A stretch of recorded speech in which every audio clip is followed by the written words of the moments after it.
Olá, olá, boa noite. A ideia dessas aulas públicas, né, a gente também estabelecer um intercâmbio, né, com outras pessoas, pesquisadoras, artistas do Brasil, não só daqui de Londrina, né, e para compartilharem outros saberes também, né, e a gente ir agregando conhecimento de várias fontes. E hoje, nessa primeira aula, a gente tem a honra de receber um camarada que eu conheço há uns 10 anos, mais ou menos, e o, que é o Adailton Alves, que vem hoje lá de Rondônia, Porto Velho, onde ele é professor da UNIR, né, no curso de licenciatura em teatro, né, ele é mestre em artes cênicas pela Unesp e também está agora no seu processo de doutoramento na mesma instituição, né, ele é graduado em licenciatura em História pela Universidade Cruzeiro do Sul, é ator, diretor, dramaturgo, palhaço e integrante do Teatro Ruante. Então, chamo aqui o meu amigo Adailton Alves. Olá, Boa noite. boa noite a todas, a todos que estão também aí na internet. Uma alegria estar aqui com você, Rogério. Você me ouve bem? Perfeito, perfeito. Maravilha.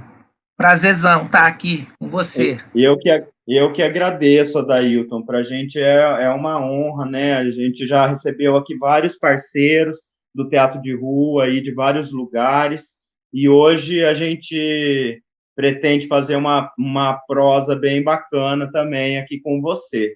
É, e aí você está aí em Porto Velho, é isso? Como é que está esse contexto aí? Fala para a gente aí de onde você está, como é que está essa vida por aí.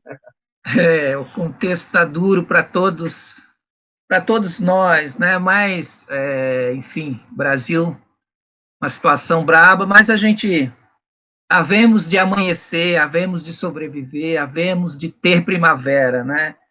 A gente está eu tenho o privilégio, de certa forma, de estar me cuidando um pouco mais, de só sair quando é necessário, né? O que não é a realidade de uma grande maioria dos brasileiros. Então, aproveito já, espero que todos que estão aí estejam bem e que não tenha havido nenhum problema na família. Mas é isso, eu falo de Porto Velho, Rondônia, norte do Brasil. Muita gente confunde Rondônia com Roraima.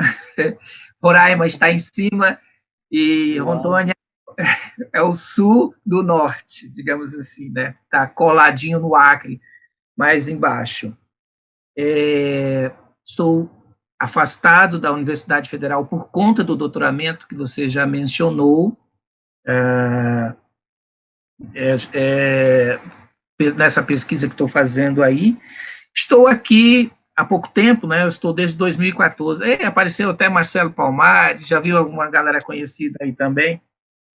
Bem-vindos, bem-vindas, bem-vindos. E é interessante você mencionar, eu acho que é importante falar um pouquinho do contexto amazônico, que ainda é bastante desconhecido, em certa medida, para, né, aquela velha música, o Brasil não conhece o Brasil, né? E o Brasil está matando o Brasil, infelizmente. E assim, o contexto amazônico, ele é muito, tem as suas especificidades, porque as distâncias são gigantescas, são realmente enormes. Então, por exemplo, fazer teatro aqui, circular com teatro na região norte, não é tão fácil quanto no sul e no sudeste, que você pega um carro, anda meia hora, você chega numa cidade, anda mais uma hora e pouco, você está em outra cidade. Aqui, por exemplo, tem um distrito de Porto Velho, portanto, dentro da mesma cidade, mas um distrito ribeirinho que são 8 horas de barco. Então, essas realidades, né, são muito distintas, são muito distintas. E aí tem uma coisa, inclusive, que se fala bastante, apesar de eu estar há pouco tempo, mas eu participei desse processo por conta das conferências nacionais de cultura, que é o custo amazônico, né, que é uma pauta que os artistas da região norte já vêm pleiteando há bastante tempo, justamente devido a isso. Quer dizer, às vezes é muito mais caro produzir aqui do que no sul e no sudeste. Primeiro, porque algumas coisas você não encontra, não é feito aqui, então tem que trazer, isso fica mais caro. E isso e essas distâncias também, evidentemente, encarecem bastante, né?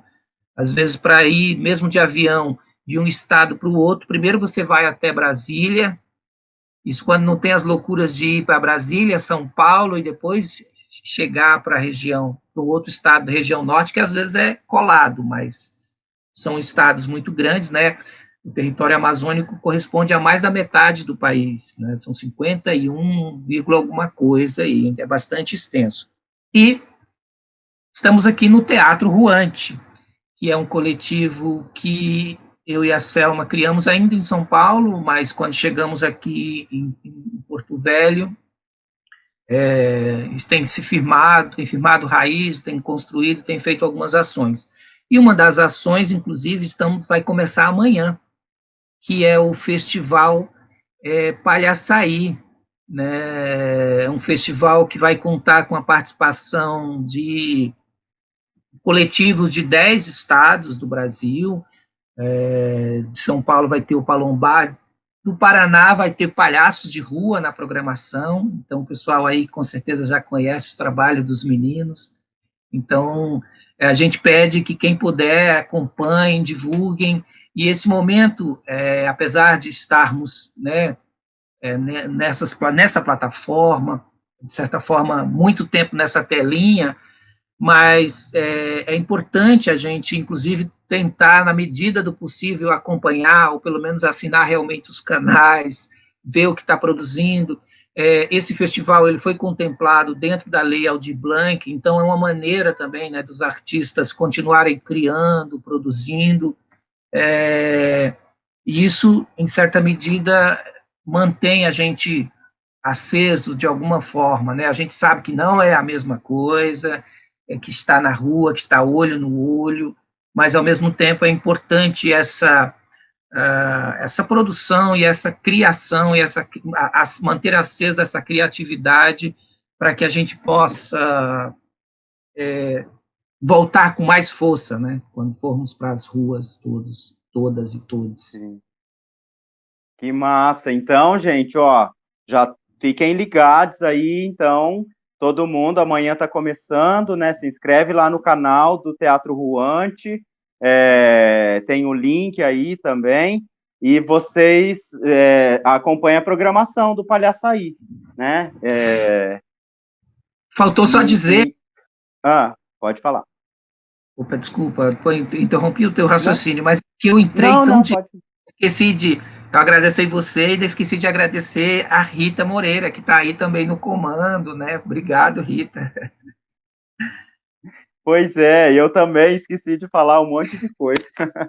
Como, por exemplo, né? Eu estou aqui para quê, né? Ah, sou professor, mas professor de quê? Então, deixa eu dizer, né? Qual que é o meu papel aqui nessa função, né? Nós somos Edna Guiar, Natália Viveiros e eu, Rogério Francisco. Nós somos o corpo docente desse curso. E a gente, das minhas incumbências aqui, né, a minha responsabilidade é discutir, né, trazer à tona uma discussão sobre o teatro de rua no sentido mais teórico, histórico, dos contextos dos lugares, né, social, enfim, dessas vertentes, né, e algumas discussões sobre os modos de fazer na rua, né, sobre a relação com a cidade, né, então é mais ou menos por esse caminho que eu pretendo passar pelas minhas aulas, né, e aí hoje também a gente tem aqui o Adailto para somar nessas explanações, né, para a gente poder adentrar em alguns universos. Vi aqui que está o Adriano Maurício também, né, o Marcelo Palmares. Obrigado aí pela presença, meninos, um salve para vocês. Uma galera de São Paulo, que inclusive o Adailton vai acabar falando alguma coisa a respeito deles, né, porque eu acabei de comprar este livro, que gente, eu não sei nem se vocês estão vendo, porque a tela do meu celular travou. Então, Mas eu estou estamos aqui vendo. sem saber o que está acontecendo comigo. Mas, então, esse é o livro do Adailton, Teatro de Rua, Identidade e Território, que, na verdade, é o texto do seu mestrado pela Unesp, né? E aqui eu já li ele está publicado na editora Giostre, então quem tiver interesse em adquirir também esse material, é um trabalho, uma pesquisa muito bacana, que fala do trabalho do Teatro Pombas Urbanas, que é o grupo dos nossos amigos Marcelo Palmares e Adriano Maurício, que estão aqui hoje, inclusive. Então, eu sei que esse livro, né, Adailton, ele foi de 2011, né, a sua pesquisa, né, o livro foi lançado agora, né, então, nesse momento agora, a sua pesquisa já deve ter caminhado, né, chegado em outros lugares, mas eu queria que você falasse um pouco sobre o livro, né, porque eu acho que pelo menos assim, para instigar as pessoas que se interessarem por ele, né? Mas também acho que é importante a gente falar sobre o Pombas Urbanas, né? Que é um grupo histórico aí de teatro de rua, que tem um histórico muito potente, muito importante, né? E também sobre essa questão da identidade território, né? Que você aborda aí, e desse contexto dos trabalhadores, né, da cultura. Então, queria que você falasse um pouco sobre essa pesquisa.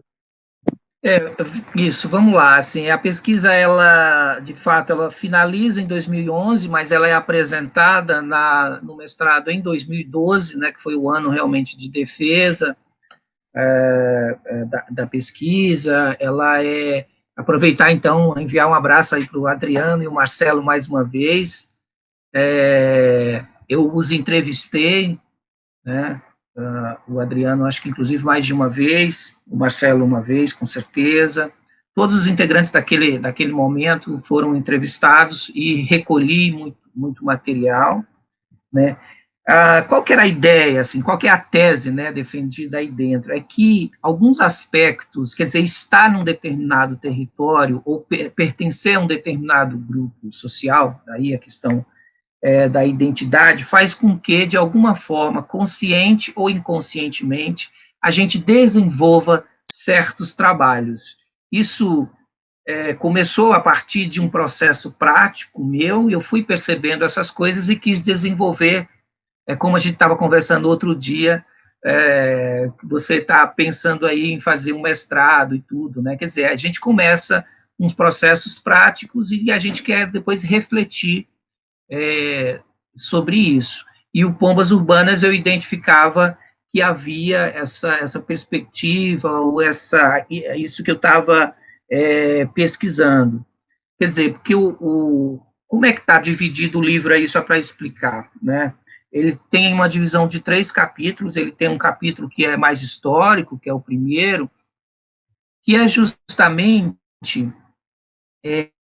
apresentando a forma de constituição da própria Zona Leste. Quer dizer, a Zona Leste da cidade de São Paulo, ela, mesmo lá nos seus primórdios, em certa medida, sempre foi uma região muito dos trabalhadores, né? Mesmo o Brás, Belém, que são mais próximos do centro, são bairros que se constituem historicamente por trabalhadores, né? E Pombas Urbanas surge, na verdade, num bairro chamado São Miguel Paulista, um bairro que, inclusive, na década de 70 foi chamado Nova Bahia, porque recebia um processo intenso e grande de imigrantes nordestinos. Então, Essa parte histórica, esse primeiro capítulo, eu abordo esse processo da constituição do território da região, dessa parte da cidade de São Paulo, e também a própria constituição histórica do Pombas Urbanas, que surge dentro de uma casa de cultura, num projeto coordenado pelo Lino Rojas, né, em 1989, num projeto denominado Semear Asas. Foram muito felizes. Inclusive, eles repetem, de certa forma, esse processo quando vão para a cidade de Tiradentes, que é o bairro que estão até hoje. Foram para lá em 2004. Então, quer dizer, mesmo que o Pombas Urbanas tenha saído em um certo momento desses bairros, ou de São Miguel, e foi para o centro da cidade, alguma coisa nesses sujeitos fazia com que eles carregassem o território dentro de si. Um pouco essa é a tese, quer dizer. E isso faz com que, de fato, eles retornem ou nos seus trabalhos apareçam as histórias dessas pessoas ou desse território no trabalho. E aí, de fato, quando vão em 2004 para a cidade de Tiradentes, vão desenvolver um trabalho que é até hoje fundamental, né, para aquelas pessoas. Inclusive, chegando a receber, em um dos anos, eu lembro, conversando com um deles, que 10%, que é um bairro com uma população bastante grande, e 10% da população havia passado pelo centro cultural deles. Então, é um trabalho realmente... e quem conhece, quem já foi no Galpão Centro Cultural Arte em Construção, é uma coisa monumental, porque havia sido um antigo supermercado, e é incrível, impressiona pela monumentalidade, né? Ali, bem cravado no centro, ao lado de uma avenida importante do bairro, acho que, salvo engano, é a Avenida dos Metalúrgicos. Esse é o primeiro capítulo, então ele tem uma parte mais histórica. O segundo capítulo ele é mais conceitual, então ele vai lidar com alguns conceitos, inclusive destrinchando o que é território, porque a ideia de território, a gente liga ela muito à geografia, mas ela é um conceito discutido na história, na filosofia, nas ciências sociais de maneira geral, mesmo a psicanálise discute. Então, ele é um conceito que vários campos do conhecimento se debruçam sobre eles. Então, e a identidade também é um conceito complexo, e para os nossos tempos, mais ainda, né, a gente vive um processo aí das múltiplas identidades, e a identidade ela é nunca única e ela é sempre um processo de construção. Mas a identidade do qual, para não adentrar em todas, e principalmente numa identidade cultural, a identidade aí a que eu coloco é a identidade de classe, quer dizer, um sentimento de pertencimento a um determinado grupo social. E por que é esse grupo? E é de classe porque essa região, via de regra, são trabalhadores, e essas pessoas se identificam com essas histórias também desses trabalhadores e levam para a cena essas mesmas histórias, né? Então, a identidade aí, ela se vincula a um processo classista. O terceiro capítulo, então, faz uma análise ou uma busca juntar esses dois campos, né? Quer dizer, como de fato vai aparecer esse processo do território e da identidade nos espetáculos. E aí eu analisei 2 espetáculos do Pombas que são marcantes, de dois momentos marcantes, né? Porque um é o Mingau de Concreto, ainda criado junto com o Lino Rojas, em que as diversas figuras marginais das cidades, foi construída no centro da cidade, e aí, inclusive, a ideia de periferia é bastante complexo, porque a periferia não é só geográfica, ela está em toda a cidade, né, por meio das próprias pessoas. Então, em Mingau de Concreto, esses marginais, ou aquilo que a sociedade marginaliza, está presente no espetáculo, e foi construído nesse processo, inclusive, de troca, né, com essas pessoas. Então, é um espetáculo muito vivo.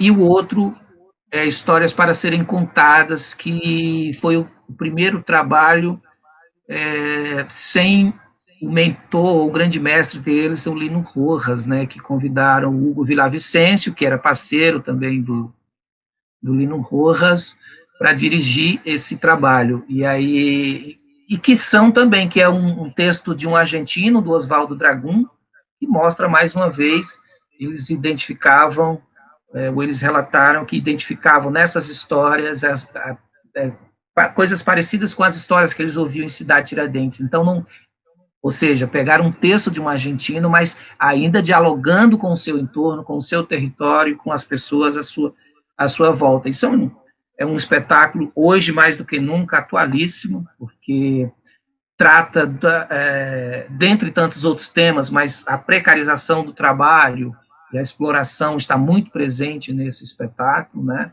E a gente vive um momento mundial, mas no Brasil absurdo e tremendo, e que a gente vai sair para um processo em que a exploração ela vai ser cada vez mais terrível e mais forte. A gente precisa se preparar para esse enfrentamento, e me parece que os enfrentamentos, elas são também por meio do simbólico, são fundamental. Não que o simbólico, o teatro, ele não muda, mas ele lança lampejo, ele não muda a realidade, mas ele pode, ao lançar os lampejos sobre os sujeitos, mudar os sujeitos, e os sujeitos, aí sim, partirem para uma ação que possa mudar essa realidade. Então, o campo simbólico é fundamental. Eu acho que, infelizmente, no Brasil, as esquerdas ainda negligenciam muito forte o papel que esse imaginário que nós construímos tem, e essa força, né, esse poder que tem, que nós temos, e que, evidentemente, alguns artistas também,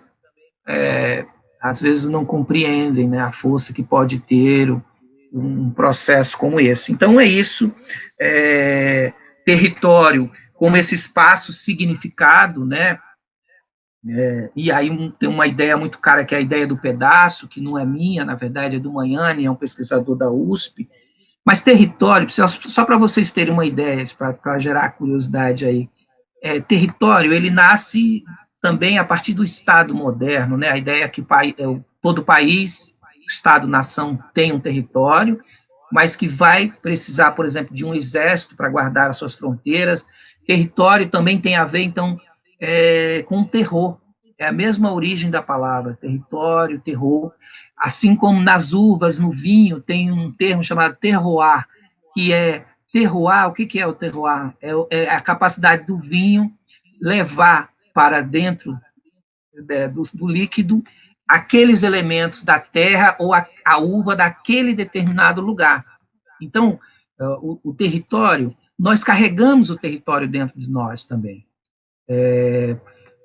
Nas nossas memórias, nas nossas imagens, isso fica, às vezes, de maneira, inclusive, inconsciente, mas em certos momentos ele brota com uma força muito forte, né? E nos espetáculos, consciente, às vezes, ou inconscientemente, a gente sempre leva elementos que, às vezes, dizem respeito a essa história e a esse território, a essa territorialidade, né? E nós estamos, ainda que contemporaneamente a gente tenha discutido a questão de uma desterritorialização, né? Essa própria plataforma, muitos consideram um processo de desterritorializar-se, porque ela não tem chão, não tem onde se agarrar, mas nós, como humanidade, a cada processo de desterritorialização, imediatamente a gente se territorializa. Claro que isso tem implicações psíquicas, tem perdas, né, emotivas, é doloroso, mas um processo de migração, e eu sou migrante, né, sou migrante várias vezes, sou nordestino, fui para São Paulo quando criança, agora estou na região norte. Mesmo esse processo que se dá internamente dentro do próprio país, isso tem perdas simbólicas muito fortes, né? Então, mas a gente, ao mesmo tempo que, ao chegar num outro lugar, se desterritorializa, ou seja, deixa coisas de lado, mas a gente precisa se territorializar-se, adequando-se àquela realidade até para poder dialogar. Então, eu passo por todas essas questões, assim, passo também pelo próprio conceito de teatro de grupo, o que é estar ou não em grupo, né? Esse que é o segundo capítulo, que ele é mais longo e é um pouco mais denso, mas é importante, porque ele vai, em certa medida, fazer essa trajetória. O que é território, o que é espaço, o que é identidade, o que é lugar, como é que isso se vincula a nós, seres humanos, por que a gente se junta em bando para fazer teatro, né? E o que significa teatro de rua, né? Inclusive, o teatro de rua, eu fui mudando a ideia desses conceitos. Deixa eu ver se eu encontro aqui, porque eu fiz um monte de cola, como que eu defino lá teatro de rua. Teatro de rua é uma manifestação artística que utiliza o corpo e o discurso em espaço aberto a serviço do estético, apropriando-se ou não da paisagem como cenário, permitindo assim a fruição ao público passante. Parece meio óbvia a definição. É um diálogo, na verdade, com vários outros autores, e aí eu cheguei a isso, mas anteriormente, essa concepção estava muito mais fechada, e eu acho bastante interessante, porque aí eu vi um projeto, foi realizado pelo Vivarte, que é um grupo do Acre, e o Vivarte realizando justamente um projeto de teatro de rua em aldeias ribeirinhas e tal, chegando de barco nessas comunidades. E aí foi que eu abri um pouco mais a ideia de rua, porque o termo teatro de rua, e já vou te passar, viu, Rogério? Não, pode falar, fica tranquilo. Eu tô travado aqui de novo, tá? Só para te avisar. Não, mas estou te vendo, você está em movimento e estamos te ouvindo. O termo teatro de rua, quer dizer, rua é um substantivo, e ao ser colocado ao lado de teatro, ele se adjetiva. Tem implicações nisso, né? Então, isso significa que a gente acaba restringindo essa forma teatral, essa modalidade teatral, a um espaço urbano. Só que o Brasil é muito amplo. Eu acabei de falar um pouco aqui da região norte, como é que são essas distâncias, e foi justamente vendo um projeto do Vivarte que me chamou a atenção, falou, putz, não dá para fechar teatro de rua apenas como um fenômeno urbano, né? Ainda que ele ocorra, sobretudo, nos espaços urbanos. Mas o próprio espaço urbano, como a gente conhece, ele é um advento da modernidade, principalmente a partir da segunda metade do século XIX. Só que alguns aspectos desse teatro que nós praticamos remontam a uma antiguidade longeva, né? Então, às vezes, tem essa implicação aí quando a gente utiliza, assim, teatro de rua, porque rua, é a primeira vez que esse conceito é usado, aparentemente foi nos Estados Unidos, ali no bojo da contracultura, nos anos 50, nos anos 60, que implica ali também num processo de luta pelos direitos civis e tal. Então, isso é muito interessante, essa historicidade ou esse elemento de politização ligado, vinculado a essa forma, a essa manifestação. Mas o termo propriamente teatro de rua tem essas implicações que não dá conta, porque ele não se trata apenas de um fenômeno urbano, né, mas é uma manifestação que pode justamente, então a gente precisa ver esse rua aí de maneira mais ampla, aberta, que possa chegar a todo e qualquer espaço, né. A gente pode voltar a isso, caso tenha interesse, mas enfim, acho que para introduzir o livro era isso. Mas, não, e você foi falando aqui, né, do grupo, né, e eu lembrei que tem ali no livro, fala das experiências deles, né, do envolvimento do público quando se identifica, né, com a cena e entra, né, e se envolve, participa ali. Aqui em Londrina, eu não lembro, Marcelo, Adriano, quando foi que vocês vieram a última vez, vocês apresentaram no Filo, no Zerão, que é um parque aqui da cidade, e eles vieram com Era Uma Vez um Rei. E aí, no meio da peça, entrou um menino, chegou o menino e começou a se envolver ali, e eles foram dando trela, né? E aí, de repente, o menino estava dentro da cena, junto com eles, Então, nos coros, eles iam carregando o menino junto, e o menino foi, como em determinados momentos, assim, como se também tivesse sido ensaiada a participação dele ali, sabe? E eles abraçaram, agregaram o menino, e ficaram até o final da cena, da peça, com ele participando. E aí, no dia seguinte, teve a apresentação do Teatro de Garagem, que é um grupo daqui de Londrina, no mesmo lugar, e o mesmo menino também entrou, e o contexto deles também era parecido, né, com pessoas da rua, né, andarilhos, assim, e o menino novamente, e eles fizeram a mesma coisa também, né, de trazer o menino para dentro da cena, e de repente, e aquilo parece que o espetáculo toma uma outra proporção, assim, porque, né, a gente fica, é algo muito inusitado, né, mas que para a galera que está na rua, assim, né, faz todo sentido, e na verdade é o que acaba dando mais vida para a obra, assim, né. Sim, Queria colocar esse exemplo, porque foi algo muito, muito potente que eu presenciei, assim. Eu penso que toma realmente um outro significado, amplia o significado pensado pelos artistas. Você citou um exemplo, eu vou citar outro, de Histórias para Serem Contados, na periferia da Zona Sul de São Paulo. Eles são da Zona Leste, estavam apresentando na Zona Sul. É justamente o Marcelo. O Marcelo fazia uma cena que era o homem que virou cachorro.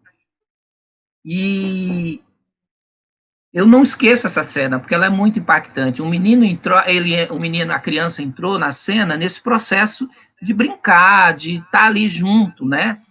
Mas qual que é essa história que era o Marcelo fazia? É muito dura, porque é um homem que está desempregado e a única condição que sobra para ele é que tinha morrido o cachorro do dono de uma fábrica e aí oferecem para ele a condição de trabalhar no lugar do cachorro.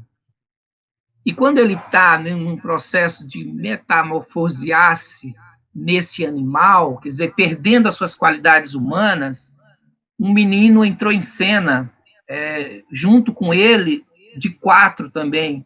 Assim, para a criança é evidente que era uma brincadeira, ali um jogo, mas para quem está vendo ficou tão impactante que é assim, a desumanização por completa ali, numa cena rápida, simples, mas que ganha então essa outra leitura e essa outra dimensão que é muito potente e que a rua, não é que o espaço fechado não tenha, mas a rua tem mais, né? Porque a rua tem essa questão do tempo inteiro você está em diálogo dessa construção com a cena. Quantas vezes eu perdi espetáculo na rua, você vai e aí o processo você pode perder ou ganhar, às vezes melhorar, como eu acho que são esses exemplos, assim, né? Mas é sempre um risco. Então, mas é bonito quando o artista se lança nesse risco, né? Porque esse é o lugar do teatro, né? Quando tudo está muito bem ensaiado, a gente precisa correr um risco, né? A gente precisa que algo novo aconteça para que a vida pulse naquilo, né? Para que não fique mecânico, assim. E isso é muito fascinante, né? Ouso dizer que é só o teatro de rua que proporciona, né? Claro que salva exceções, né? Mas é na rua que a gente tem, né? Essa liberdade, essa possibilidade, assim, né? Deixa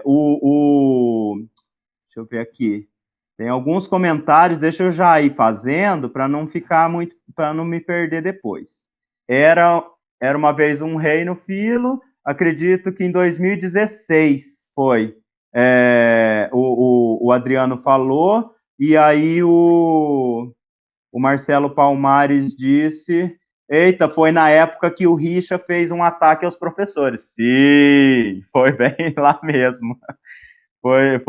Foi no ano que a gente ocupou o Canto do Mar, né? Foi o ano que teve a ocupação das escolas públicas, né, no Brasil inteiro. O Adriano Golvela, o palhaço de rua aqui, está falando que assistiu o espetáculo Era uma Vez um Rei em Sorocaba, que amou. e eu perdi o fio da meada, tá aqui. O Léo disse: o legal do teatro de rua, além de ajudar as pessoas a terem acesso e poder interagir com quem está assistindo. Sim, né, Leonardo, totalmente. Na Praça da Sé, centro de São Paulo, os desempregados falavam para eu não aceitar a vaga porque ia sujar a carteira de trabalho. O Marcelo falou, acho que quando ele apresentava a peça. Histórias para serem contadas, que tinha esse... O Adriano Gouveia falou, aconteceu isso com a gente em 2014 no encontro da RBTR aqui em Londrina também, que diz que entraram na cena. O Marcelo disse, pelo risco que corremos, somos teatro. Júnior Santos fez uma citação aqui. E aí, Adailton, então eu queria que você falasse um pouco dessa sua pesquisa do doutorado, quando que vai, em que lugar desse caminho aí do doutoramento você está nesse momento, e onde que você pretende chegar com isso? Espero que chegar vivo. Na verdade, assim, o Adriano comentou do encontro da rede em 2014, foi um encontro muito potente, né, lá em Londrina, acho que era a estreia do trabalho deles, assim, que foi muito bacana, e de fato eu lembro da interação toda na rua. Então, na verdade, o meu doutorado, ele mudou, porque com a vinda para a região norte, eu estou fazendo uma pesquisa histórica sobre o teatro praticado aqui em Porto Velho. Na verdade, aqui é um dos poucos estados, uma das poucas cidades que não tem uma história do teatro, e só em Porto Velho são mais de 100 anos de história, né? Mas, de qualquer forma, tem algo que eu venho discutindo com relação ao teatro de rua, que começou a ser apontado já nessa outra pesquisa, e que seria o tema do doutorado, mas, devido a essa mudança de cidade e de estado, né, eu mudei, mas eu não abandonei por completo essa pesquisa. Mas ela já, de alguma maneira, apareceu ali no finalzinho do mestrado, eu fui percebendo algumas coisas, né? É igual a pesquisa acadêmica, ela é igual a pesquisa também nossa, da prática, né? A gente faz um projeto que se desdobra no outro, a gente vai vendo os outros e vai ampliando, e vai tateando, e vai indo para outros lugares, que são a questão das matrizes do teatro de rua. E, quer dizer, em algum momento ali eu identifiquei, e depois eu fui fazendo mais leituras e compreendendo mais, que nós temos algumas matrizes espalhadas por todo o teatro de rua brasileiro. Então, eu vou apresentar um pouco desse processo para vocês. O que eu vou apresentar, ele é um esquema. O esquema ele é muito usado na história cultural. O que significa? Por isso que a gente pode falar, às vezes, de cultura renascentista, sabe, cultura romântica, ou poetas românticos, porque pega-se alguns elementos, algumas características, de certa forma se generaliza para compreender aquele processo, tá? Então, é muito, muito usado na história da arte, na história da cultura. E é desse esquema, digamos assim, que eu vou me utilizar para apresentar para vocês o que eu venho chamando de matriz de teatro e rua, e que agora não só mais eu, né, tem mais pessoas, o Alexandre Falcão acabou de defender o doutoramento dele, também na Unesp, e ele tratou já dessa questão das matrizes, do teatro de rua, então é bacana, porque já são materiais que vão sedimentando esse processo de conhecimento. Agora, é claro que essa divisão, ela é didática, é para compreender o que isso significa. E os coletivos, a gente identifica os elementos nos coletivos, mas os coletivos ou os artistas se valem, às vezes, das 3 matrizes ou mais, no mesmo espetáculo misturam elementos, é apenas para a gente compreender, tudo bem? Então, eu vou passar por esse processo. já tratei um pouco dessa coisa da rua, que eu ia falar, a questão da problemática que é teatro de rua, né, essa adjetivação desse substantivo, mas antes das matrizes propriamente dita, a conversa já levou um pouco para uma coisa que é importante no teatro de rua, né, que é a questão da acessibilidade e da porosidade, que eu vou passar por isso rapidamente, né, porque isso vai dialogar com as ideias das matrizes, espero que fique claro isso. O espetáculo na rua, ele começa já quando o artista chega ou quando o grupo chega no espaço, né? O espetáculo não é só propriamente o espetáculo propriamente dito. E isso é interessante porque, ao mesmo tempo, há também ali um processo de negociação permanente. É um agon, um debate permanente com o público, porque aquele espaço não foi pensado para ser um espaço de fruição da arte, por isso ele é uma negociação. Né? Os espaços urbanos, principalmente, eles são pensados como escoadouros, é para as pessoas passarem, é para escoar a mercadoria, então tem toda uma lógica dentro do capitalismo para a qual as cidades são pensadas, elas não são pensadas para que cidadãos e cidadãs possam fruir um espetáculo.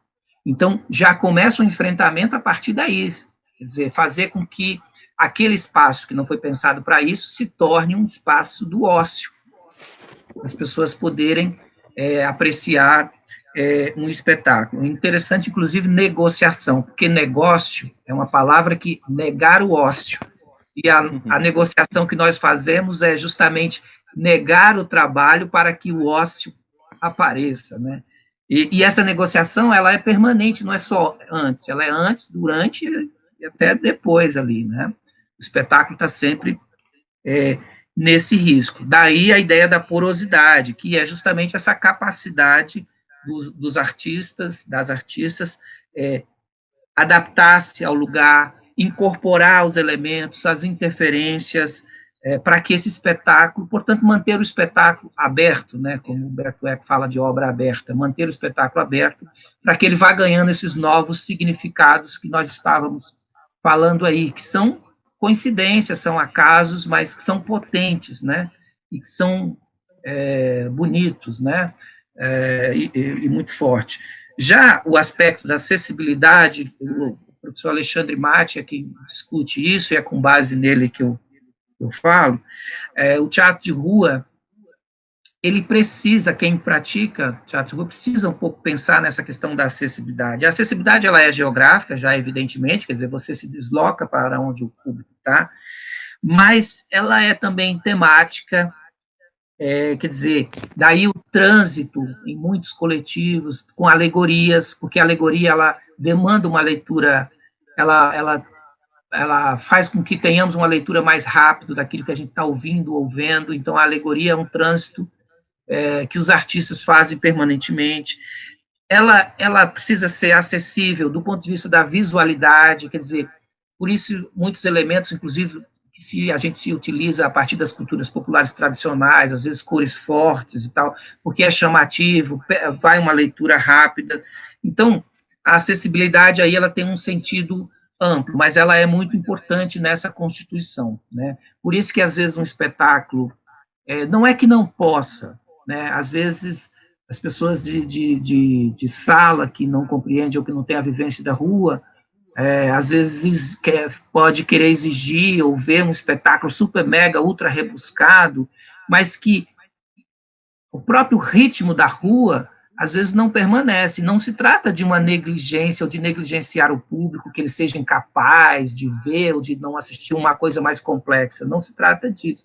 É que a própria urgência daquele espaço demanda, às vezes, leituras e negociações que implica, de alguma maneira.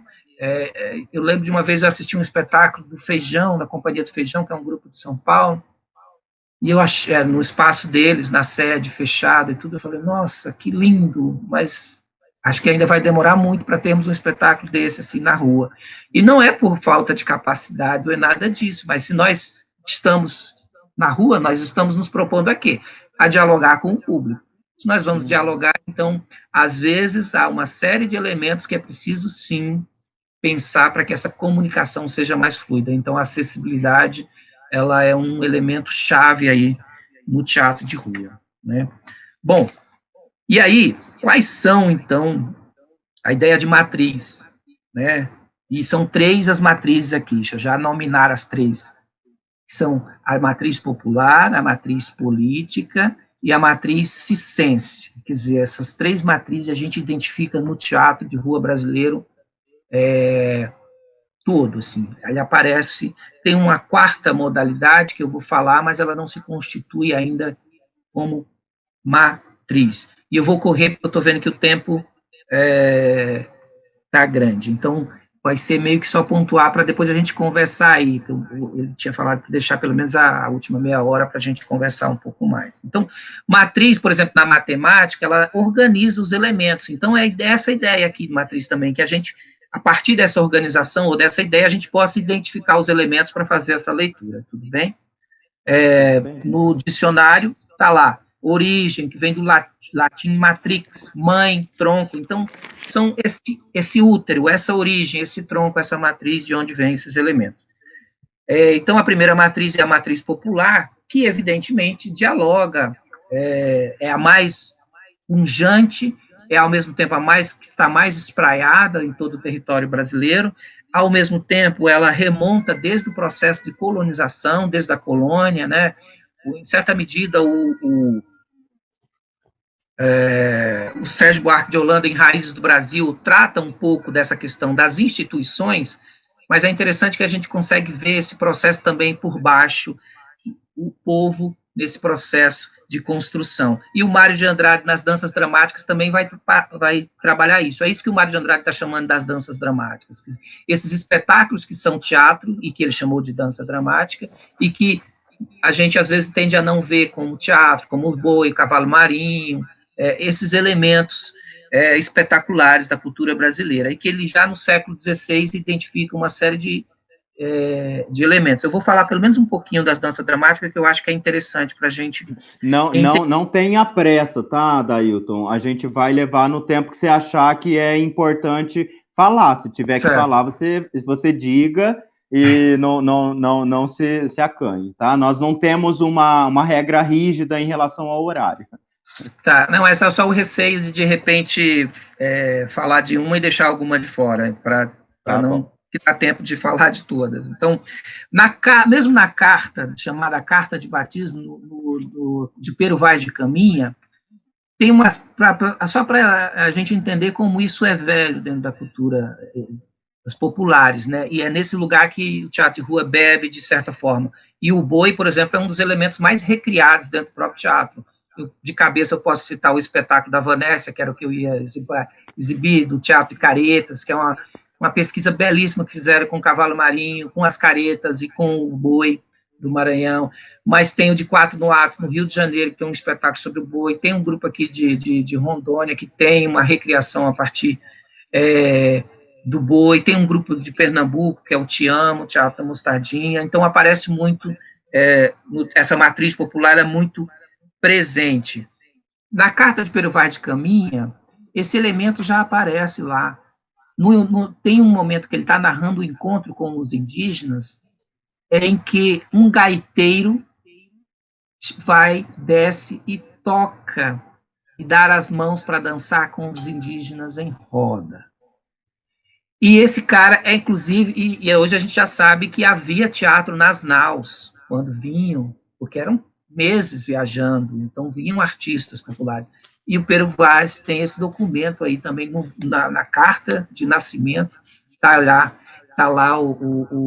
esse artista, que inclusive domina, ele dá um salto real, que ele fala, o que é um salto real? Um salto mortal. Então era um artista popular nato.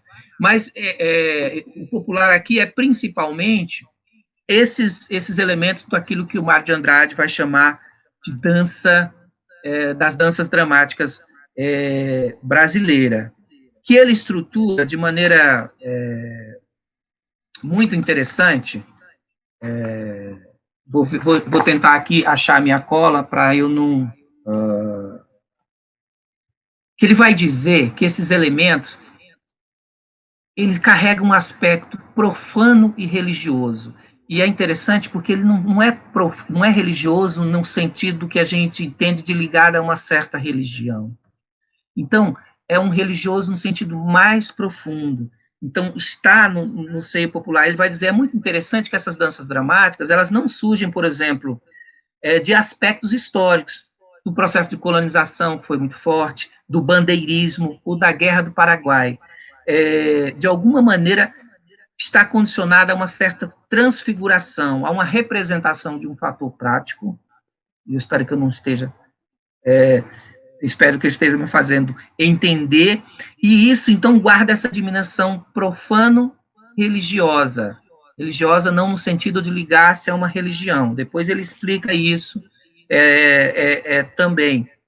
Ele vai dizer, derivam de 3 tradições, o cortejo, e aqui é importante para a gente que faz teatro de rua, os villancicos religiosos, que são aqueles cantos que têm uma estrofe que se repete bastante, e brinquedos populares ibéricos, celebrando a luta entre cristãos e mouros.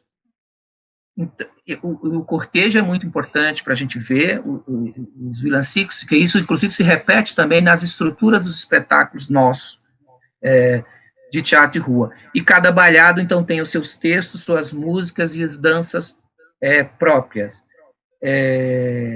Mas, essa mentalidade popular, que ele vai dizer que coincide, inclusive, com a mentalidade primitiva, e eu acho isso muito bonito, porque ele está dizendo, esses processos e esses espetáculos, eles explicam um mistério com outro mistério. Então, é como se, ali dentro do boi, por exemplo, que tem, no boi, gente, tem muita coisa, porque você tem desde uma luta de classes, né, o patrão versus empregado, você tem uma luta intraclasse, dos caras que vão atrás do Mateus para persegui-lo e para depois puni-lo. Você tem uma disputa entre o mundo espiritual, digamos assim, e o mundo terreno, né? E aí aparece os pajés, mas aparece também a ciência por meio do médico, da medicina, e inclusive o que vence é um mundo, de certa forma, ligado ao espiritual e não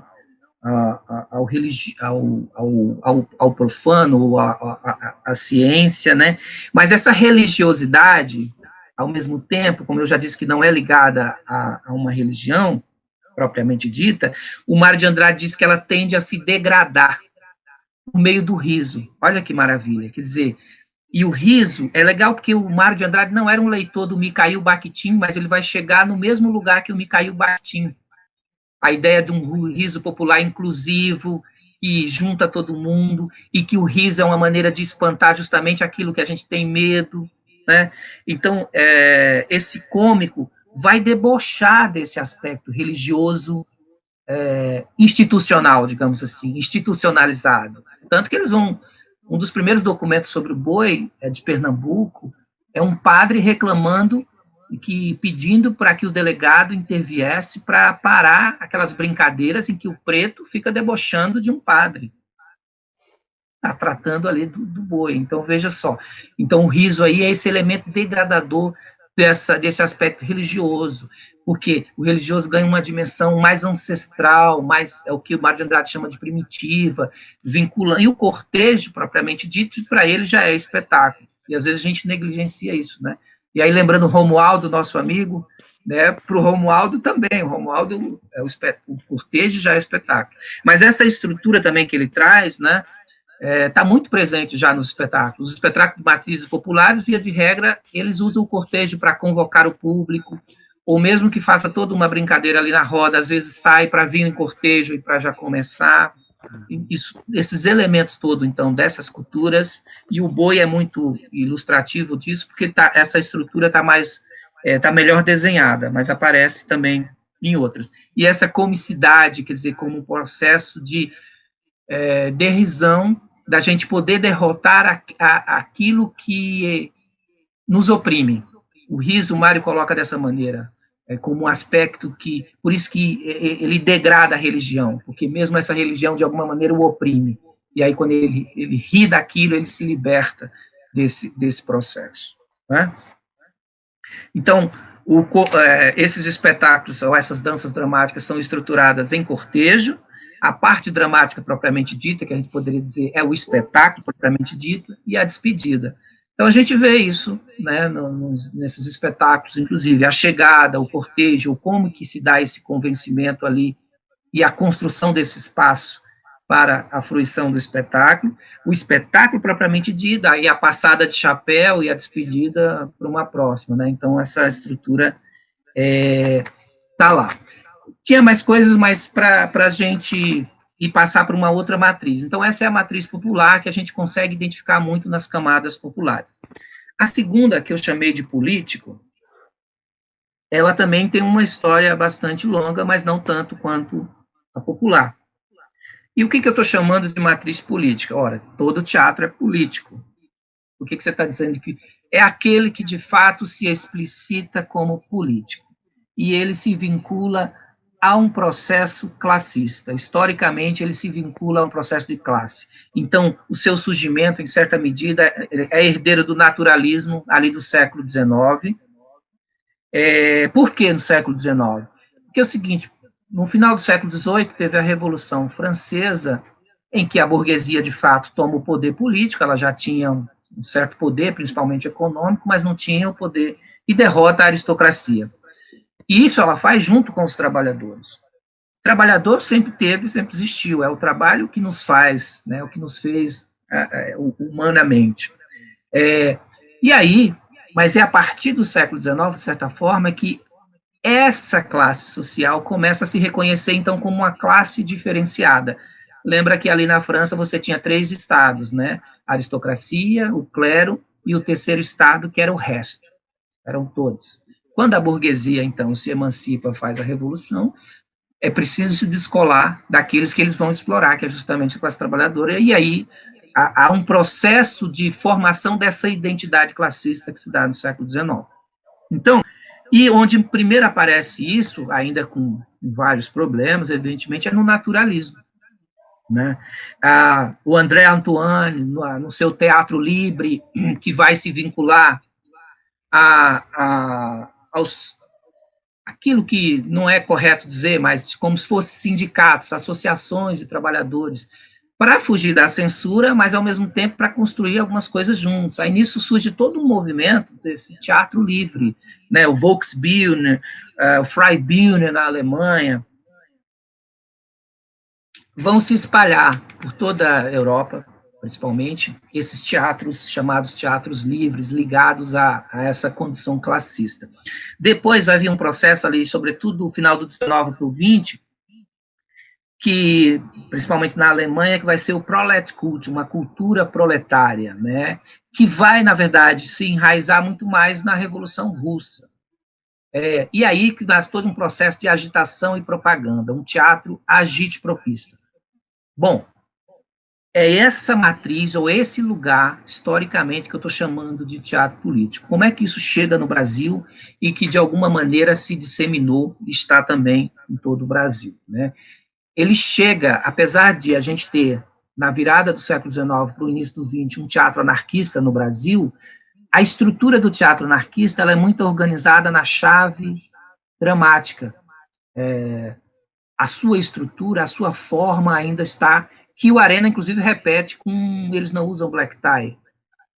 Um espetáculo, um tema épico, mas tratado em dramática, em drama, né, na forma de drama. A gente, se der tempo, a gente conversa disso.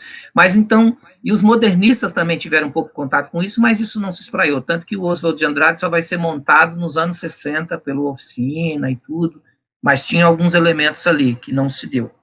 Enfim, isso chega no Arena, o Arena é de fato quem vai, então, trabalhar mais essa coisa política, e tem dentro do próprio Arena, quando tem o racha, que vai ser criado os CPCs, os Centros Populares de Cultura, que vão ser contemporâneos, na verdade, até antes, em Pernambuco, tem um movimento de cultura popular, o MCP, que é de onde vai sair Paulo Freire, não do MCP propriamente dito, mas tinha todo um processo que estava ligado à educação e aos aspectos culturais, né? Era um movimento amplo, né?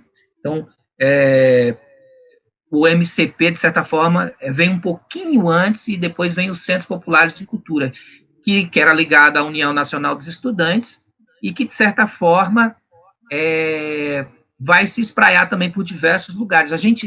Os poucos livros que tem publicado, a gente vê muito a abordagem do CPC do Rio de Janeiro, mas teve no Rio Grande do Sul, teve São Paulo, teve em Belém, aqui do Pará também, e foi um processo que durou 2 anos e pouco, foi castrado.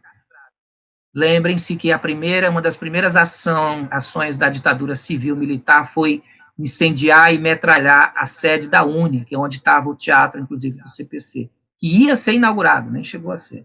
Então, essa experiência ela foi castrada. Mas, de alguma maneira, os coletivos ou os grupos, mesmo durante a ditadura, foram mantendo vivo. De alguma maneira, isso por exemplo, é um processo muito vivo dentro do MST, mas os grupos de teatro de rua brasileira, que a gente pode citar a Brava Companhia, a Trupe Olho da Rua, de Santos, o Oigalê está mais ligado à matriz popular, o Oi Nós Aqui Travês, do Rio Grande do Sul. Os inventivos, né? Os inventivos. Então, é isso, eu estou falando de maneira geral para que a gente possa ir identificando os elementos nesses grupos. Então, essa, de certa forma, é a matriz política. Né? Ela está também muito irradiada. Como eu disse, essa separação ela é didática. Claro que um grupo, às vezes, usa dos elementos populares e do político de maneira muito contundente, muito forte, né? Ou vice-versa. E a terceira matriz, apesar de ser a mais nova, ela também remonta a uma certa antiguidade, que é a matriz circense. E por que ela é nova no Brasil? Mas aí, só rapidamente, o Philip Astley é tido como o criador do circo moderno lá no século XVIII, na França. Mas como é que surge o circo moderno? É principalmente a partir da exibição e de números com cavalos, porque ele era militar, né? Quando ele vai incrementar o espetáculo, onde é que ele vai buscar os artistas? Nas feiras. Era isso que nós chamamos hoje de artistas de rua. Os artistas de ruas é o que vão incrementar o circo. Bom, isso vai criar todo um saber e um conhecimento que vai se fechando nesse universo. Então, até recentemente, no Brasil, em outros lugares do mundo não, mas no Brasil, até recentemente, a gente aprendia arte circense só quando fugia com o circo ou quando nascia em família circense. É claro que aqui deve ter muita gente jovem, acha que não, mas a primeira escola de circo no Brasil, ela data de 1978, que é a Escola Piolim, que só formou uma turma. Então, desde os anos 50, os circenses já falavam de criar uma escola, porque a partir dos anos 50 no Brasil houve um processo de intensificação, um êxito muito grande do rural para o urbano, um inchaço das cidades.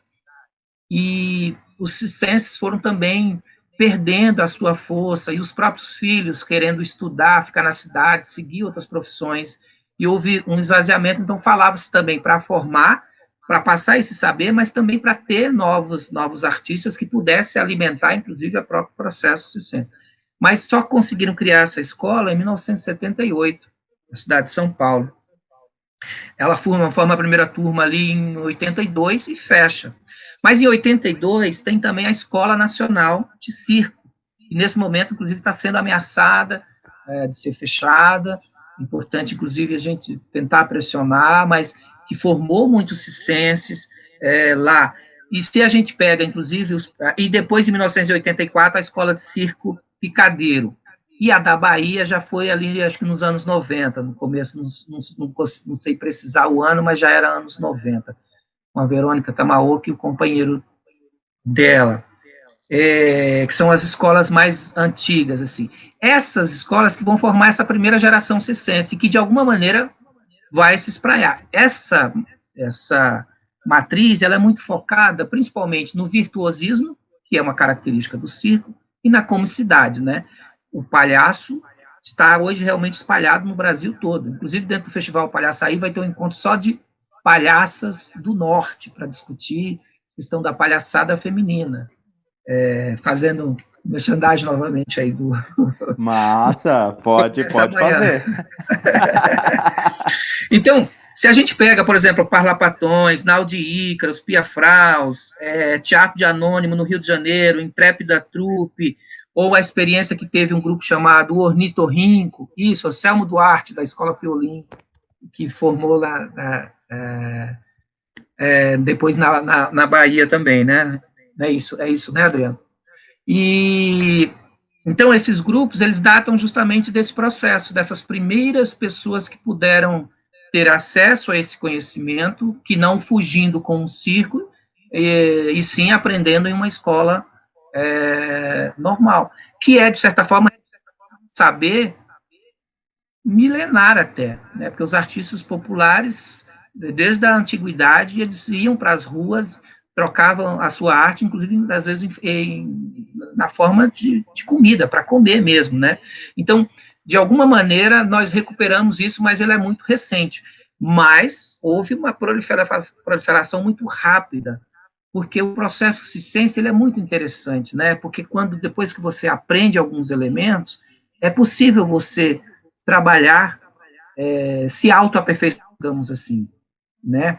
Um processo técnico. Você aprendeu a jogar malabares e aí você vai aperfeiçoando aquele processo sozinho. Então, é calcado no virtuosismo, mas tem essa possibilidade que depois que você apreende determinados elementos, você vai aperfeiçoando. Como toda arte, evidentemente, mas eu acho que no aspecto circense isso é muito patente, né? Isso fica muito mais claro.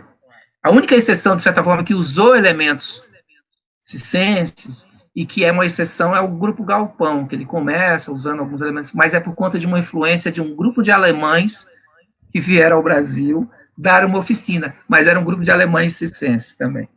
É lógico, aí tem implicações, né? A gente falava isso outro dia, e as pernas de pau, então, no ás de pau, isso, o que seria, né? Deixamos aí para conversa. Então, essas são a terceira matriz que nós identificamos presente então, aí no teatro de rua brasileiro, né? Esses três muito fortes. Tem uma quarta modalidade que ela não se constitui, ou pelo menos eu não vejo como matriz, ela é recente, e eu vou falar dela, e aí a gente abre para conversa, tá, Rogério? Tá tranquilo. Porque eu acho que essas três formas, a popular, a matriz política e a matriz circense, ela sofre muito preconceito, ela é relegada a um segundo plano dentro da academia. Se vocês forem pegar as pesquisas sobre teatro de rua, sobre circo, elas são muito recentes dentro da academia. Os aspectos populares, então, é sempre um problema. Tem sempre aquela coisa de ou ama demais, ou odeia, ou é rechaçado. Então, é muito importante isso, porque essas três matrizes, elas sofrem elas padecem desse problema, desse preconceito, num espaço que não deveria ter, que é o espaço acadêmico, né? Mas aí tem essa quarta modalidade que ela surge justamente muito vinculada à academia. E aí que eu gostaria de chamar a atenção. Eu vou dar um nome aqui, por falta de um nome melhor, mas ela congrega muitos conceitos, inclusive isso é uma coisa muito característica da academia, né? Vai criando conceito, aí gera todo um modismo, daqui a pouco precisa criar um outro, né? Que é um teatro mais performativo, ou pós-dramático e tal. Mas isso também tem uma história, isso se vincula, por exemplo, às vanguardas europeias, se vincula aos situacionistas nos anos 60 e 70, em suas derivas, se vincula a certos movimentos de contracultura que teve também, mas aqui no Brasil ele é muito, digamos assim, muito vinculado às pessoas que estão muito próximas da academia, e aí se valem, às vezes, dos processos e desses conceitos que excluem os demais. Mas eu queria chamar a atenção, porque eu acho que muitos dos expedientes desse teatro está nessas matrizes que eu estou falando. E, às vezes, a gente não identifica e dá um outro nome e passa por cima. Esse teatro, então, que eu estou chamando performativo, eu vou trazer uma autora, uma autoridade em performance, a Roseli Goldberg, para dar pistas só para vocês aqui. Ela está dialogando aqui com o Marinetti. Eu vou fazer uma citação só para ver como, às vezes, a cultura erudita se apropria das culturas populares, apaga um pouco a história, ou cria um novo conceito, e esses expedientes e essa maneira de trabalhar se perde no caminho. E aí, à medida que isso vai se passando, ou como, sobretudo no campo acadêmico, às vezes fica vinculado a X ou a Y, ou a fulano e a Beltrano, e se apaga um pouco de onde vem esse saber que estava mais disseminado socialmente. Tudo bem? É esse alerta que eu queria trazer aqui do que eu estou chamando quarta modalidade. Quando eu fizer assim, vai ser, porque eu vou fazer a citação da Roseli Goldberg, só que no meio da citação dela, ela cita o próprio Marinetti.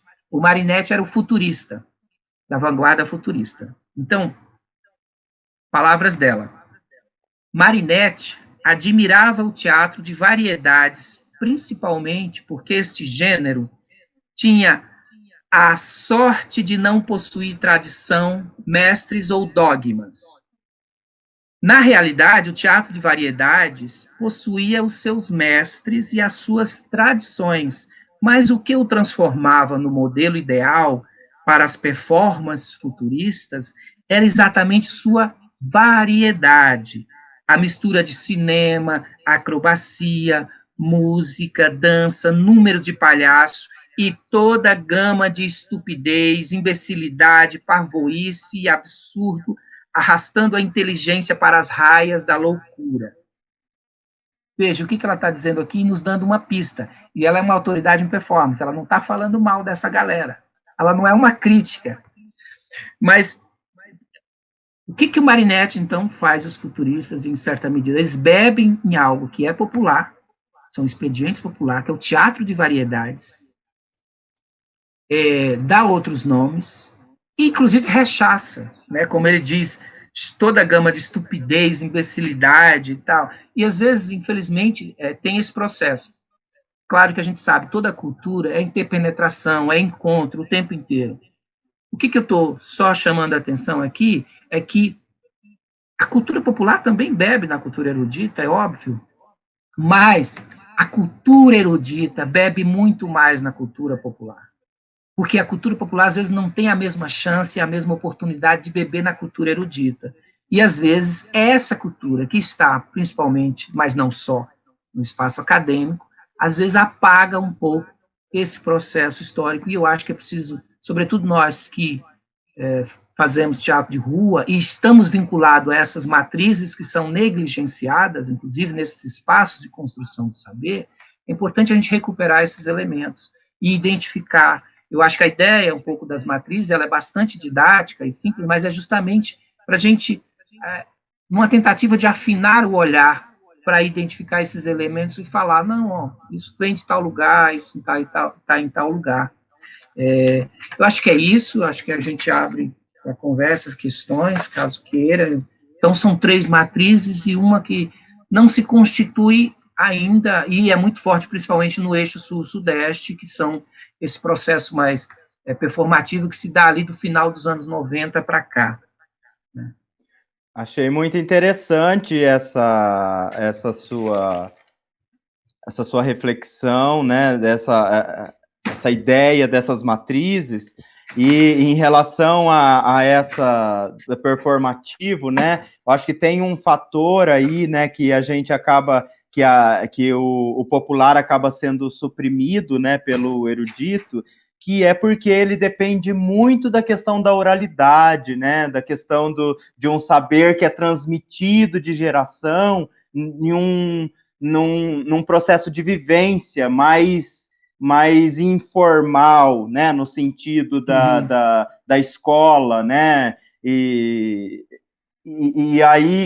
é por isso eu acho também que a gente tem sido cobrado muito, né, quando a gente entra na academia e a gente não se identifica com esse processo, né, ou a gente critica, né, então o que nos pedem é que a gente ocupe a academia, né, porque se a gente ocupar a academia com o nosso pensamento, a gente consegue talvez até ser um pouco mais respeitoso com no reconhecimento das fontes de determinados saberes, né, assim, Sim. Enfim. Mas muito... Isso que você fala, quer dizer, rapidamente, né, assim, essa pluralidade, quer dizer, quanto mais pessoas das mais diversas camadas sociais adentrarem esse espaço, que deveria ser um espaço de todos, porque é um espaço de construção de conhecimento, de saber, Mas é muito interessante ver, se você pegar mesmo, teve uma pequena abertura nos últimos 15 anos, quer dizer, chegou muito mais pessoas na universidade que antes não conseguiam chegar. Só esse processo mínimo de abertura ampliou demais o olhar sobre determinados objetos de pesquisa que antes não se tinha. Então, a própria pluralidade de pessoas dentro desse espaço vai enriquecer o conhecimento e a construção do saber. O problema é que ela é restrita, né? Ela é mantida à distância das camadas populares. Então, de fato, quem tem oportunidade precisa ir ocupar esse espaço para disputá-lo também, né? Sim, sim, sim. O Exército Contra Nada aqui falou, popular, político e circense, adorei essa reflexão sobre as matrizes, porque, de certo, ele já achou ali alguns ganchos também para o mestrado dele, né? Ai, meu Deus. Deixa eu ver aqui. Legal, Rafael. O Palmares falou, eu li isso na... ele leu a coisa do salto real também, né? Religioso no sentido de mítico, né? A Nádia quis contribuir aqui quando você estava falando, né, da questão popular. Anselmo Duarte, da Escola Piolim, acho que era quem você estava perguntando, né? Isso. E agora o nosso... também a Escola de Circo, né? É muito importante, gente, se mobilizar. Tem umas cartas públicas aí que estão sendo divulgadas, pedindo assinaturas, né? Então é muito importante a gente se mobilizar, porque a Escola Nacional de Circo né, tem uma história muito importante aí, né? Que a gente não pode deixar se apagar dessa maneira. Aí a Rosane falou, eu fiz a faculdade em licenciatura em teatro e vi muito pouco na academia sobre teatro de rua. Em qual faculdade que você fez, Rosane? A Rosane, se eu não me engano, ela é de Curitiba. Aliás, gente, é assim, uma coisa que é importante falar aqui desse nosso curso, né, que quando a gente achou que a gente estava perdendo, né, pelo fato de entender que teatro é uma arte da presença e que, né, como que a gente vai fazer isso online, né, então a gente acabou, na verdade, ganhando umas coisas que está nesse lugar, assim, desse intercâmbio, né? Então, o ano passado a gente já tinha 3 pessoas de fora, de Londrina, que estavam inscritas no curso. Esse ano a gente tem 5 pessoas de fora de Londrina, tipo de Nova Santa Bárbara, aqui no Paraná, de Foz do Iguaçu, no Paraná, tem uma menina que é Mato Grosso do Sul, alguma coisa assim, e Paraná, tem uma de Curitiba, tem uma do Rio de Janeiro, então, tipo, a gente está tendo essa alegria, assim, de poder estabelecer esses vínculos, né, que a gente não teria se fosse presencial. Unespar, que ela fez a faculdade dela em Curitiba, né, Rosana? Na FAP. Ah, sim. Acho lá que a são Rita pode deixar a licenciaturas. gente aí do mesmo tamanho, né, para não ficar estranho. Ou é você que faz isso? Tá tudo bem. Não, é ela. Tá tudo bem para mim. Obrigada. E eu tô bem daquele tamanho mesmo, Adailton. Imagina. Gente, tem alguma pergunta? Deixa eu ver aqui. O Adriano falou uma coisa. Os grupos nos anos 90 vão para a rua e se valem da cultura popular, da política e do circo para se reaproximar do público pós-ditadura.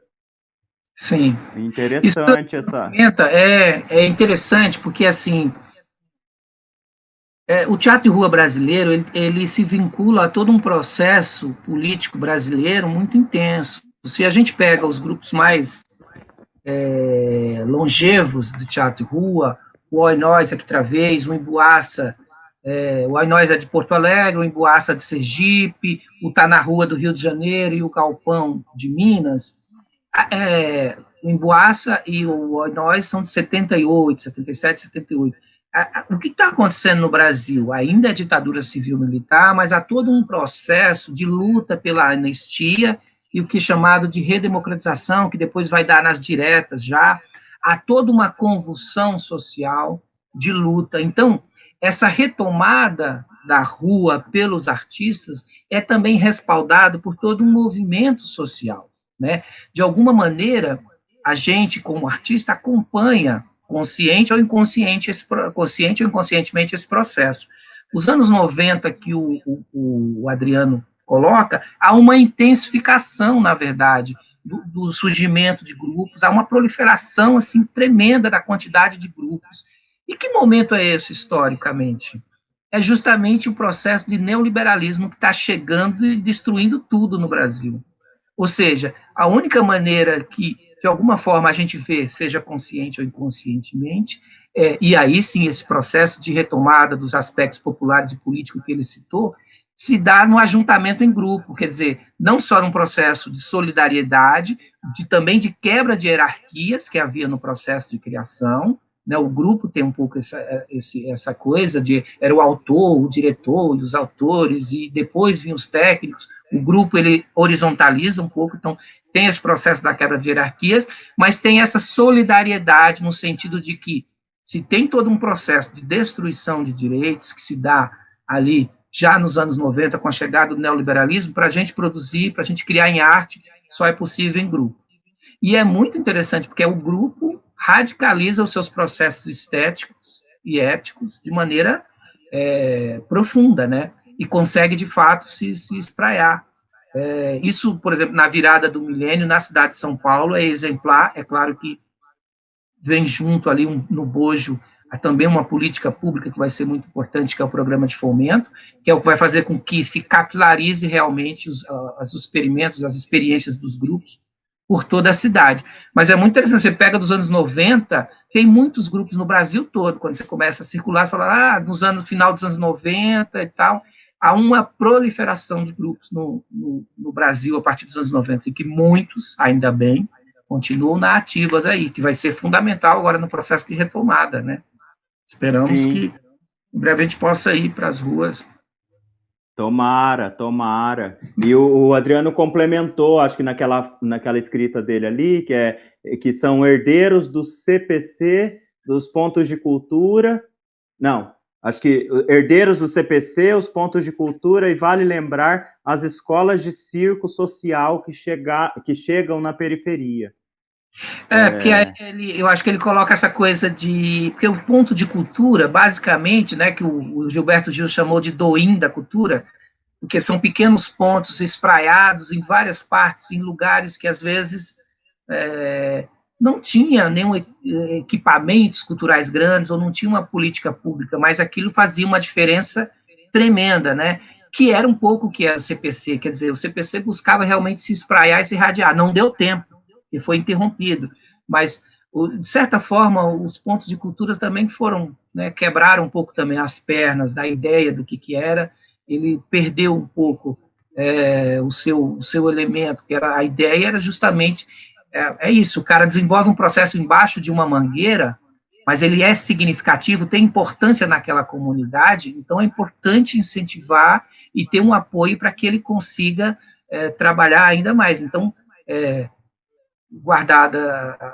as diferenças, mas não deixa de ser, em certa medida, uma espécie de continuidade, sim, desses processos políticos que se deram lá atrás. Sim. Teatro de rua é resistência, né, Nádia? Aí o Rafa disse: estou fazendo uma pesquisa de mestrado sobre o palhaço de rua e tive muita influência do incentivo dos parceiros e parceiras da RBTR para desenvolver essa reflexão na academia. Aí o Marcelo diz: Adailton, dá para relacionar essa ida e volta para a rua com a abertura democrática, direta já, Constituição Federal de 88 e outros movimentos de ocupação do espaço público?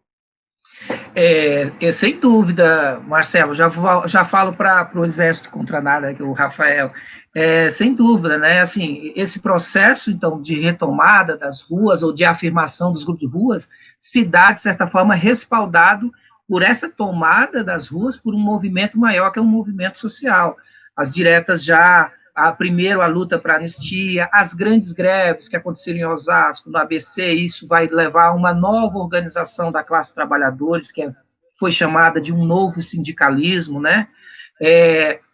Não é à toa que o Lino Rojas vai para a periferia trabalhar com vocês também, porque Lino vinha de um processo, e vocês sabem melhor do que eu, né, de um processo que era muito presente, na verdade, em toda a América Latina, né, dessa ideia de é preciso estar junto da população, das camadas populares, seja como for, seja educando pela via educação, como queria Paulo Freire, seja nesses processos do simbólico, da arte, para sensibilizá-lo, e isso também ajuda a sua organização política para uma emancipação, né?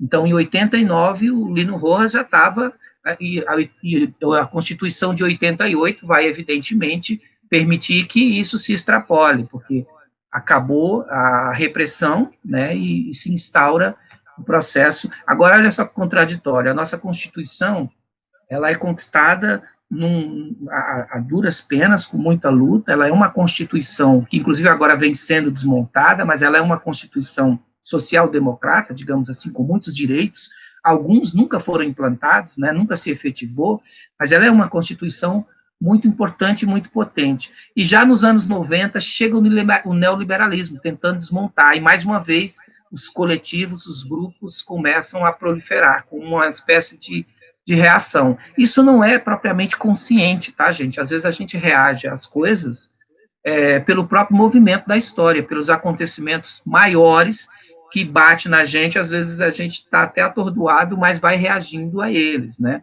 A gente ainda não sabe muito bem, mas com certeza vamos reagir de alguma maneira a esse momento pandêmico.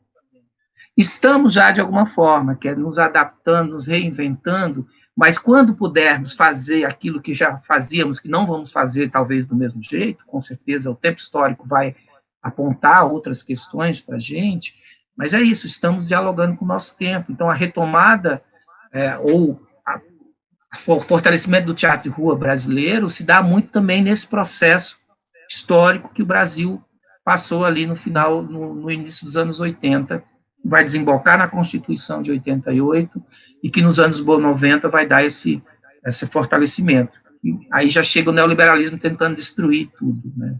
E está aí destruindo tudo. Sim, sim. Aí do Rafa ali, né, que ele foi influenciado pela RBTR.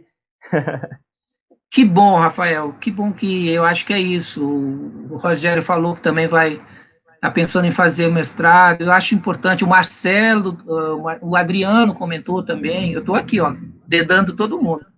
Dedurando todo mundo. Eu acho que é importante a gente ocupar esse espaço. Primeiro que o olhar que nós temos, não é que ele é melhor ou pior, mas muitas das vezes, diferente de quem está lá, porque historicamente a academia é um espaço de classe média alta. Essa mudança, essa pequena mudança que a gente vê recentemente, ela é muito insípida ainda e muito recente mesmo. Então é importante, e alguns objetos que nós vamos levar como tema de pesquisa, eles dão alguns paus lá dentro, e é importante, é duro, mas é importante esses enfrentamentos, né? Porque, ora, se é isso, é um espaço de construção de saber, é importante abrir para esses novos saberes, que é isso que enriquece o conhecimento humano. Sim, sim.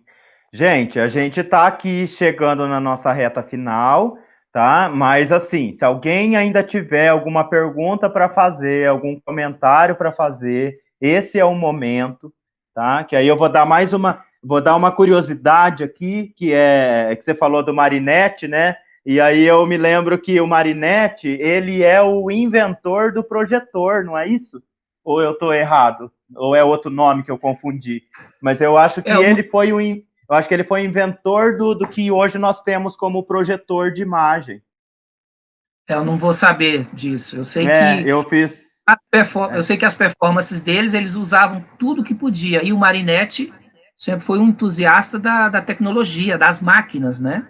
Isso. O futurismo é basicamente isso, vai enaltecer a guerra, enfim, tem uma série de processos problemáticos, mas porque era essa ideia desse mundo veloz, que eles enalteciam esse mundo veloz, o mundo das máquinas e tal. Então, pode ser que, de fato, o homem tenha inventado. Não, ele inventou, sim. Eu não lembro, Svobodova. Eu acho que ele trabalhou com o Svobodova nessa Certo. no futurismo, né? Das vanguardas aí, né? E é por conta da iluminação, porque aí fazia-se muitos experimentos, né? Porque aí já tinha a energia elétrica e as tecnologias foram se avançando, né? E cada vez mais essa pesquisa da iluminação na cena foi avançando, até que aí o cara chegou com a ideia de uma imagem projetada, assim, enfim. Mas é só uma curiosidade para ver se dava tempo. Aí, inclusive, o Marcelo até falou mais uma coisa aqui. Deixa eu ver.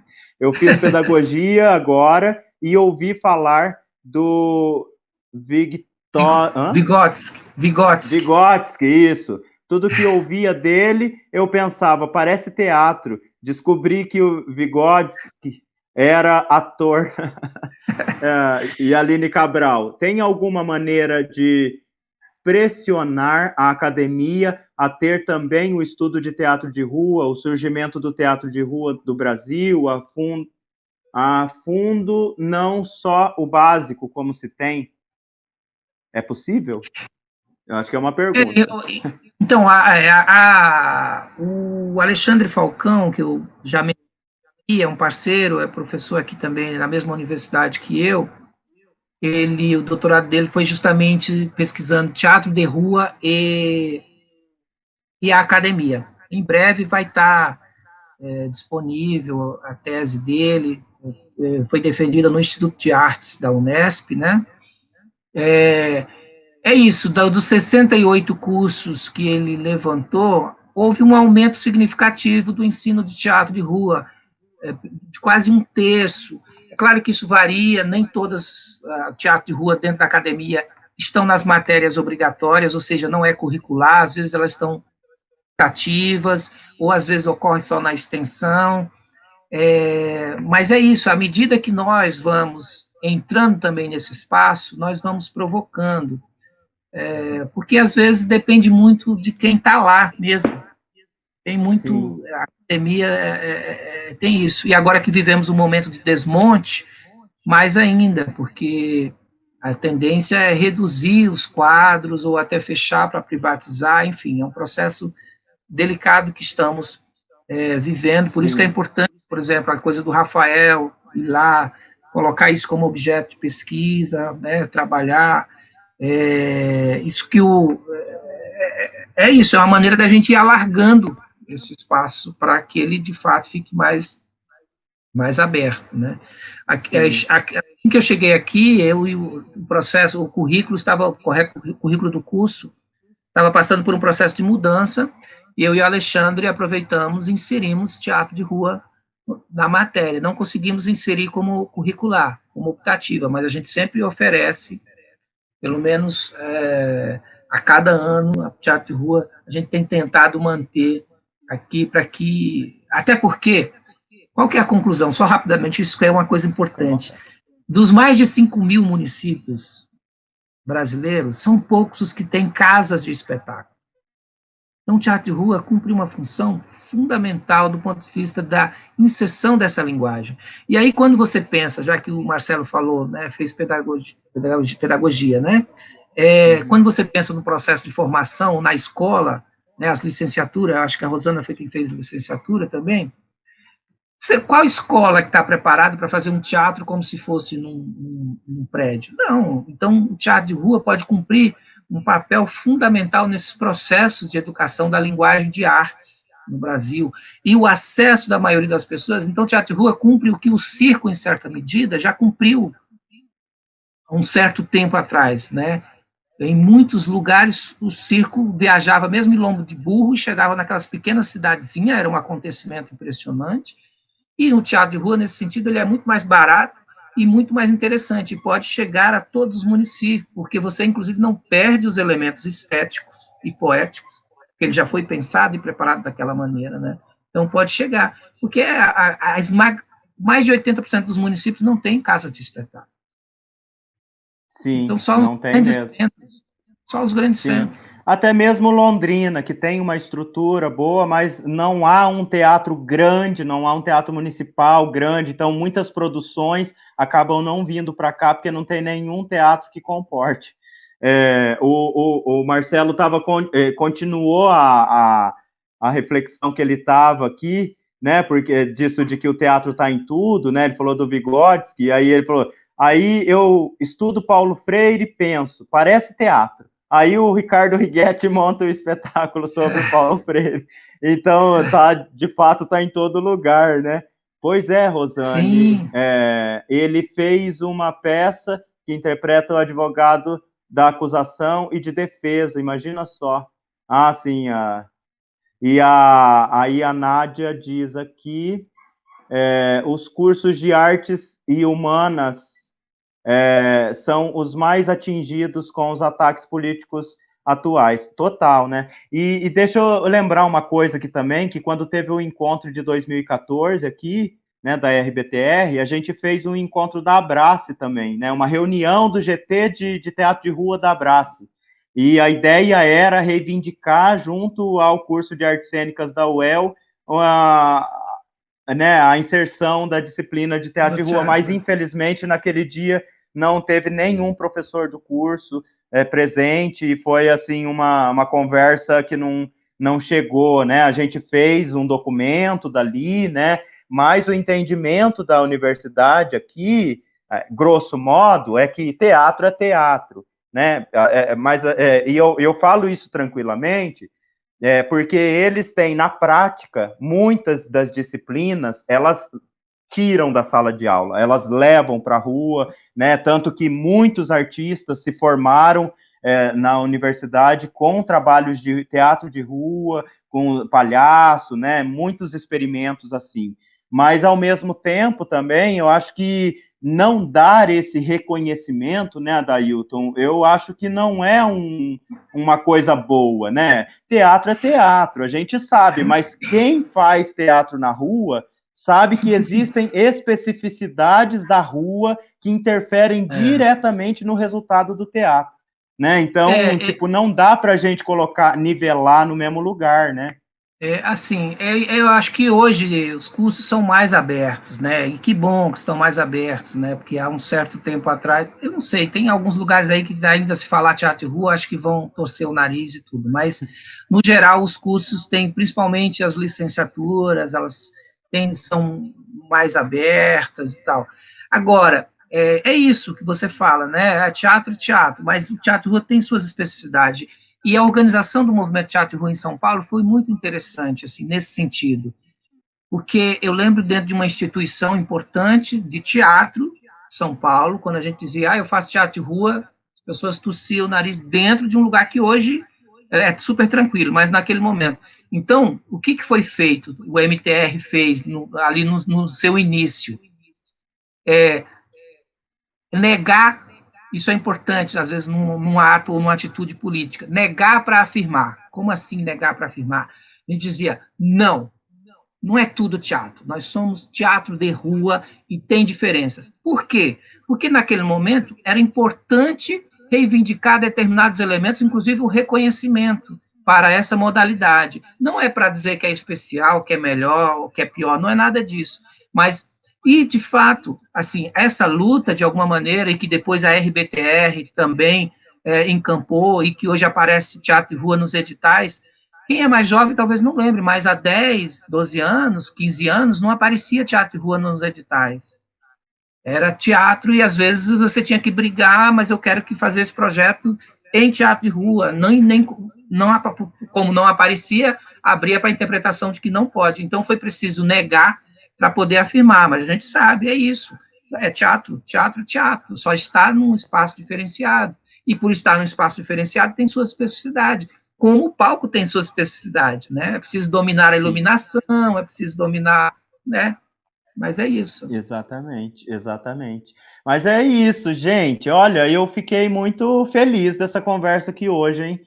Rendeu bastante.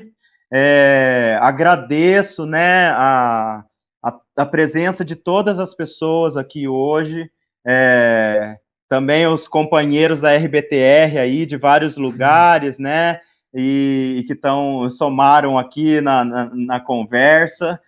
Agradeço muito a você, Adailton, pela disponibilidade, né, e a generosidade de compartilhar aí os seus estudos, né, as suas descobertas, suas buscas, né, com a gente.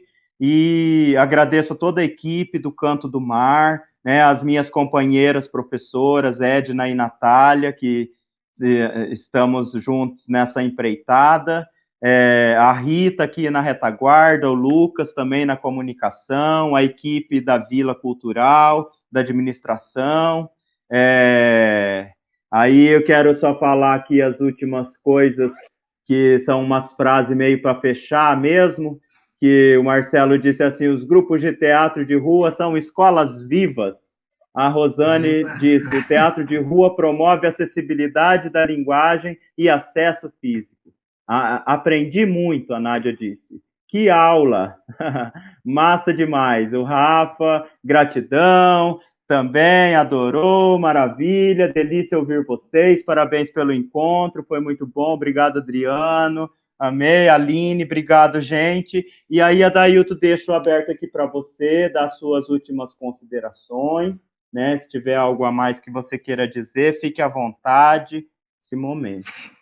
Não, é bem rápido, é só agradecer mais uma vez, Rogério, pelo convite, é sempre bom trocar, encontrar os parceiros, né, a Rita, que está aí na técnica, a todos da equipe, vida longa ao curso, obrigado aí aos companheiros, Rafael, Adriano, Marcelo, a todas e todos que apareceram, emprestaram aí seus olhos e ouvidos para esse encontro, obrigado mesmo, e seremos fundamentais na reconstrução dos afetos. É fundamental a arte nesse processo pós-pandêmico. Então, se cuidem, nos cuidemos para que a gente possa fazer esse processo aí depois. Um abraço a todas, todos e todes. E é isso, um abraço para todo mundo, até mais, gratidão.